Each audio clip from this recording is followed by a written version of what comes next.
Okay, comic books versus manga. Now, I know a lot of people have already given their 2 cents on this topic, but I kind of wanted to chime in. I don't think my perspective is different, but I do have one or two things that just kind of stick out to me in terms of why manga is running away with the market. So, for starters, and a little background, um, I'm not a super in depth comic book guy. I never had that as a kid. I didn't know where a comic book store was. So when I wanted to go get pulls, I would go to a local grocery store called Bilo. Shout out to anyone who remembers that place. And they would have a magazine stand. That's where I would pick the comic books. There were only a set amount that I would get. I would get Superman, Spider Man, The Flash, and the original Archie Sonic the Hedgehog comics, to date myself here. But that was the thing. It was awesome. You'd go every week, look and see if anything was new. It didn't take me long to figure out, oh, these are monthly releases. Okay, I'll go pick something up. And so that's what I would do. I would go every week, see if one of my new books was there. And typically, because they didn't release at the exact same time, but it was really cool. And it was something fun to do until the magazine stand went away. Then by the time I'm in high school, I understand that there's comic book shops near me. Sorry, a little misspeak there. I don't have an editor, so we're going to live with that. But yeah, a little comic book shop action was going on around me, so I knew all of that. The thing was, I didn't have a way to get there until I was in driver, and then by the time I'm driving, I'm doing a lot of other things like music and other stuff. So my attention was a little away, so I wasn't super in depth, but I still tried to keep up, and that's what I love about things like this, these compendium collections where you can just read through things. Like this is the first 10 issues of X-Men. I love the X-Men. It's a lot of fun. You can definitely tell where these characters started to figure out who they were. And so that's where I am on the comic book side. And then on the manga side, what really got me into it, I mean, we're all children of the 90s. We grew up with things like Dragon Ball Z, Pokemon, Yu-Gi-Oh, all these different shows that were coming out that were available to us, and we're kind of like, oh, this is fun, this is awesome. What is this? It wasn't until middle school that I actually got introduced to manga. A friend of mine showed me, he was reading Naruto, and where you could find it. I would go online, read every issue. Now I try not to do that anymore because I understand these people are trying to make a living. I want to buy it or subscribe or something, but I'm not gonna sit here and pretend like I didn't do that. I was a broke middle school kid. But that was really my first introduction to manga, was starting that, and then I started subscribing to Shonen Jump when I was in middle school. And so here in the States, a lot of you remember, it was Jump Monthly. So you would get a monthly magazine, same as the comic book releases that were coming out. And so that's one of the things that I think is kind of different, is that release schedule. So now that we're in this era where you can get any kind of book that you want from anywhere that you want, whenever you want, and there's online subscription services, comic books take a lot longer to produce and put out than does a manga. Now, that doesn't say anything about quality. Quality, I know a lot of people see the art style on a manga book, and yes, I'm using Pokemon Adventures as an example, but people look at this and they say, oh, that's, very simplified drawing style. And yeah, it's simplified, but it's not simplified in the sense that it's not good or it's not efforted. It's simplified in that it's easier to draw than realistic photos or overly realistic images like stuff from the X-Men. Like, this is great. I love these panels, but I also love the panels in manga. And so manga artists, and we all know that they're severely overworked, and that's part of the publishing schedule, what their editors like to tell them, and other things in their own drive. So we know that they're working a ton. But so were comic book artists, especially back in the day when comic books were really good. And I'm not going to sit here and pretend like I'm actively reading a bunch. I kind of fell out. There was a really good Spider-Man run maybe 10 years ago that I got into. A whole lot of weird stuff was going on, like JJ's dad and Aunt May were married. That was a really weird time, but hey, whatever. It was a pretty good series. But outside of that, I just kind of fell out. But with manga is constantly being published. They rarely take any time off, and in a way that's good for the product they put out. Now they also get, once they're big enough, they start getting help and other people to do part of their manga with them. I think that's one of the things. The other is story. When you go back to these older comic books, they had great stories introducing things, dealing with how superheroes work in the world. But then you've also got how manga does things. And I think the story for manga is so much better for a couple different reasons. One, the length. Mangas have an end date unless you're Detective Conan. Then you're never ending. I don't know. The joke would be, oh, One Piece, but One Piece is really ramping up. If you're not caught up, I highly recommend it.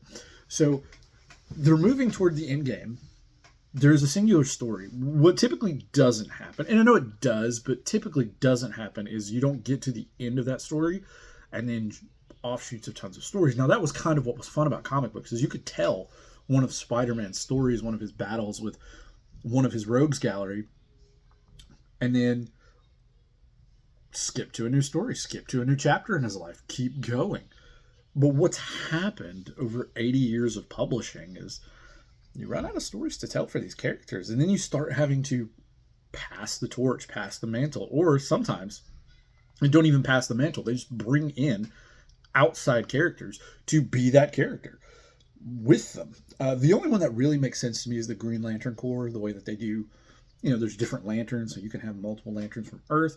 That's not a big deal. I actually kind of like Miles Morales. Not a lot, but I think he's pretty good. He's a lot of fun. I've read some of his comics. But all that aside, really these characters do, I don't want to say run their course because they're so endearing and so much fun. But there comes a point where you kind of go, all right, so what's new? What's fresh? And then you get the same telling of that character. And one of the things people are going to push back on is, well, isn't all manga just, hey, fight, punch battling? Not really. A lot of shonen are, and that's kind of where everybody gets their introduction to manga. Like I said, Dragon Ball Z, things like that. That comes from the shonen genre. So a lot of us grew up reading Shonen Jump. And then if you watch something like Crunchyroll or Hulu, I don't know where you get your anime from. If you're Captain of the High Seas getting your anime, what you're really doing is watching probably a shonen. Now, a lot of people watch other things. They have other stories. And I think that's part of it too.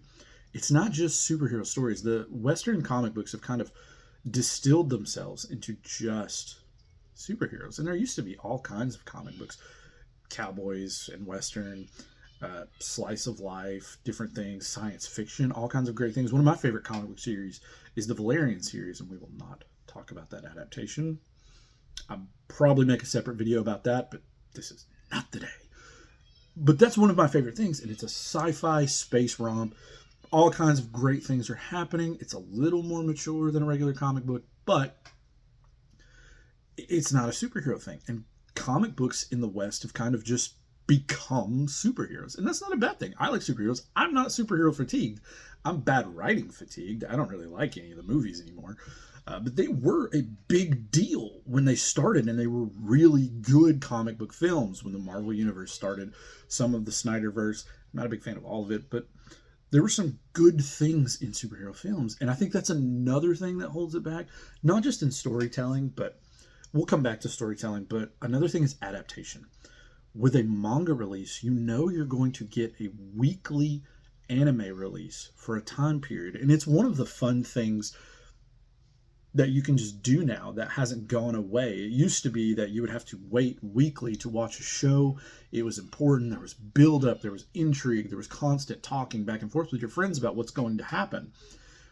Well, anime still kind of does that. And even though some people have read the manga's on that weekly release schedule. Tripping over my words again. On that weekly release schedule. And that's one of the most fun things is you get to build up and you get to have that experience. And some people will be like, I'd rather just skip it and binge it when it's done. A lot of people like myself are like, I want to watch it every week. Every week it's coming out. Thank goodness One Piece is weekly now. I think it's going to help so much with pacing. Ready to see Elbaf animated. But what's really cool is that's the adaptation. Western comics aren't really doing a lot of cartoon adaptations like they used to. Growing up, there was Batman the Animated Series, Spider-Man, X-Men, the Superman show, Justice League. They dabbled with things like Daredevil and Iron Man 2. And there were lots of great ways to access it. Now you just have to wait for some big budget Hollywood studio to come out and produce something live action, whether it's a film or a TV show. And again, the writing's not always great. They don't do the best stories. And going back to story, that's one of the things that I think manga does really well, that Western comics needs to learn from. But everybody has a template. Everybody has a story template where they go, this is how you tell the story. This is it. This is what a character is. This is all that yada yada. This is a plot line. A lot of things you kind of see coming. Some really good storytellers are good at keeping you guessing, but manga takes chances that I don't think Western comic books do. To give you an example, since Western comics are so saturated in superheroes, let's look at one of the most endearing superhero comics of the last 20 years, and it came from Japan, and that was My Hero Academia. And please, don't get offended if I call a manga a comic book or comic book manga. I understand there are two different genres of how things are done. Language is also fun. I love reading about language. Really, we're talking about similar mediums in the same space, even though I know they're different, so just forgive me if that slip up happens. But My Hero Academia was fun for a couple different reasons. It was a great superhero story. It had real stakes. It was weekly, so we knew we were building up to a climax. There was resolution for our characters. I don't think the wrap-up was great, but the ending was great. But then you get all the way there with a bunch of characters and a bunch of powers that, honestly, Western comics don't want to try. They don't want to jump out into those waters of the strange or quirky, to be pun intended, I guess. When you think about how quirks worked in My Hero Academia, Bakugo, that's a good example. He makes explosions from his hands. Okay, yeah, a guy who can make explosions. It's not that he's making explosions, it's that his sweat is like nitroglycerin, and he's igniting it with his hands. That's super weird and different, but it works, especially when you have a world where people are rapidly changing and becoming powered. How do these powers work? Are they just some mystical evolution thing that people got going on, or is there real grounded, hey, this is how this power would actually work kind of things? The main character, Deku, his entire power structure is based on someone else's powers. They're not his. He inherits his powers. He inherits it all the way down the line from a character who his only power was the ability to pass on his power. And as a joke, his brother, who could take other people's powers and move them from body to body, gave him a power that stockpiled other powers, or quirks, as they call them here. I'm going to go back to calling them quirks because it's just easier talking about this. So, older brother gives younger brother, hey, you don't have a power. Ha ha ha. Here's a power that just lets you stockpile all the powers. Oh, look at that. You don't have any. Well, turns out he does have one, and he can pass it down. And he starts passing it down. And as it passes down, other people lock their powers in it. He inherits it. Now he has a bevy of different quirks that he can use to fight the bad guy, who's the original bad guy from the story. Western comics aren't taking these kind of chances anymore. I mean, for crying out loud, there's a guy whose head is a manga panel, and his power is making the sound effects appear in real life and hurt people. It's smart. It's good, clever writing. And I think Western comics are still capable of that, especially with artwork. And that's another thing, too. When we go back to simplistic art style, like I said, it's simpler because it's less lines, less color, less all this stuff going on for a more realistic drawing, but the drawings are still really, really good. Boichi comes to mind, the guy who illustrates Dr. Stone. He did a couple of One Piece ones, because I haven't read Dr. Stone yet. I know it's out there and I need to, but reading his take on some of the One Piece stories and seeing that artwork, it's incredible. It's so good how he draws, and it doesn't have to be overly realistic to be super good. And the same thing with how anime is done. The animation is getting better. I'm not a super big fan of how some 3D models are making their way into anime, but most anime is great. It's well animated. The fight scenes are good. There's real tension, there's real drama, and there's real good stories. I feel like for a lot of Western comics, at one point they told the story they wanted to tell, and now they're trying to figure out how to tell the same story. They're good stories. I'm not taking anything away from them.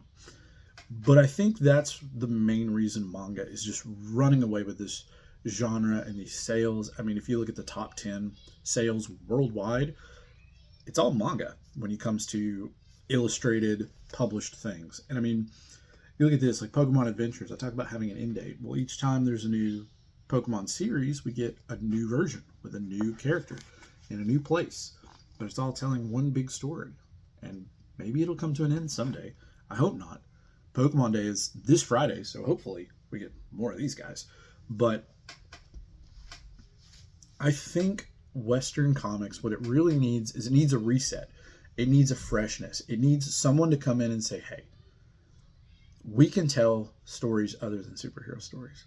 We can tell better superhero stories. We can tell superhero stories with some real teeth, some real weight. That's one of the things, too. Fake out deaths. And I know, as a One Piece fan, a lot of people are going, well, with One Piece. Yeah, I know. That's a whole different topic. But it is one of the things that grates people a lot about One Piece. But with all comic books, when someone dies, they just don't stay dead. There are very few permadeaths in comic books. And I know a lot of people are going to have a list of them. But per capita, it's not as many as you'd think there would be.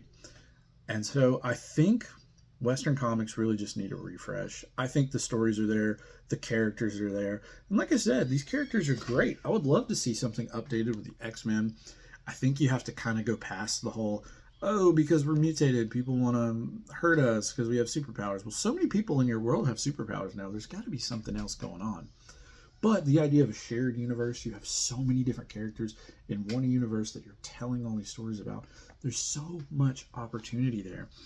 And I believe it was head of DC Comics, Jim Lee, a great writer and artist. One of the things he said was manga makes him want to really do well and talk about stories, the slice of life, day-to-day things and all of that. Well, yeah, because it's already being done.